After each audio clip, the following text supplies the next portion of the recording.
Hello, and thank you for tuning in to this week's episode of Bite-Sized Cybercrime, the podcast where we discuss cybercrimes and cybersecurity news. And this week we are discussing a massive vulnerability in an open-source Linux library for data compression, Utils. So, what exactly is Utils? It's a free command-line-based lossless data compression tool.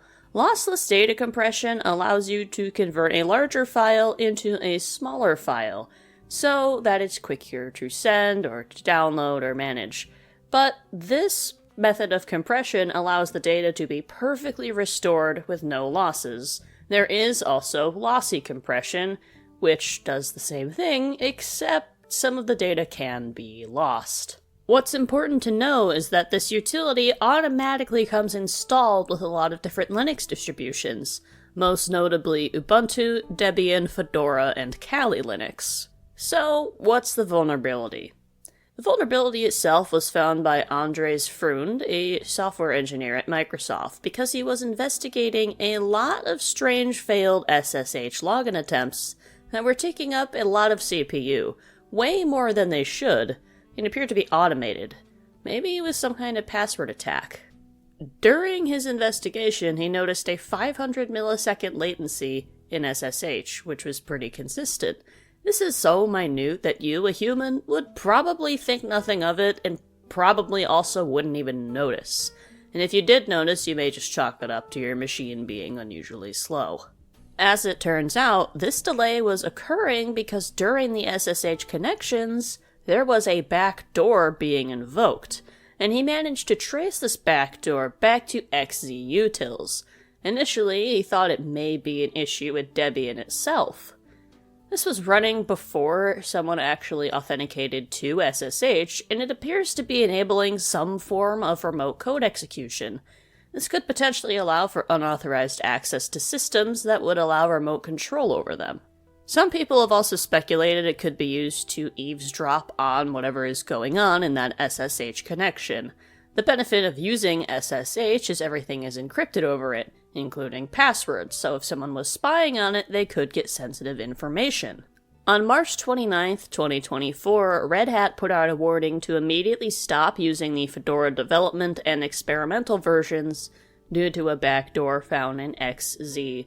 Red Hat Empire, which is commonly used in corporations, was thankfully not affected. Due to it commonly being used in corporations, it's not quite as experimental because, well, it's just better to have a stable release for that kind of thing. Soon after, Debian also released a similar warning, but they also confirmed that every stable version of Debian is safe. Many Linux distributions give you the option to use a stable version or an unstable or experimental version. Unstable versions may have more features, but are also, well, unstable. They haven't been tested enough to be a full official release. But some people simply like to run the releases of tomorrow, even if it's a little buggy, and report issues with it. It's been recommended to downgrade Util to version 5.4 until a proper fix can be created. The actual purpose of this backdoor is not quite known, but it was likely some kind of disgruntled insider threat. Although what makes the situation difficult is the open-source nature of Utils. Open-source projects can have many people maintaining them basically for free, and it's often a thankless job. The user GiaT75 was the maintainer who committed the code containing the backdoor. The code was obfuscated, so it was hard to tell what it actually did, but this user was trusted. They had worked on maintaining Utils for years, so no one thought this could be anything malicious. Even now, people debate if it was the real user or if there was an account compromise that occurred, although it likely was GiaT75. Supposedly, they were also trying to get Ubuntu and Fedora to add the backdoor version of XZ to stable versions of the Linux distributions, claiming it fixed a bug that caused a lot of crashes. The good news is that this didn't happen. The backdoor was caught before it made it into any real-world production environments. It's still a concern, but now it's just never going to be moved to those production environments. This version is to remain in the unstable versions of Linux until a new release that removes the backdoor is, well, released. But really, you can still fix the issue by just downgrading to the version before the backdoor was implemented. It's not particularly difficult to do, and there's no real security concerns with doing that. At least not that outweigh the security concerns of having a backdoor on your machine, which is a lot higher priority than having maybe a lesser vulnerability that is not actively a backdoor. However, I don't think this problem is necessarily an open source specific concern. Someone who is highly trusted at other software companies could become disgruntled or angry at their situation, write malicious code, and publish it.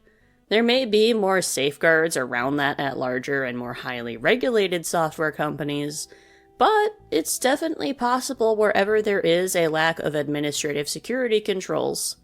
You should trust your developers or open source maintainers, but you should also verify. If anything, I think the story is actually a success for the open source software model.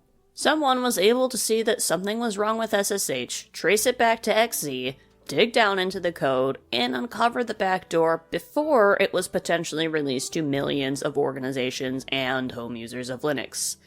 If the code was closed source, they would really not be able to do this. You couldn't just look at the code.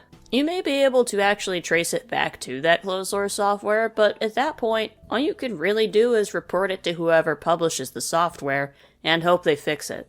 Ultimately, whatever this maintainer, or possibly someone who compromised the maintainer's account, was planning on doing, failed. And that is a victory in my eyes. What's scary to think about is that it really takes just one angry insider and a lack of oversight to do something like install a backdoor on millions of systems and perform catastrophic attacks.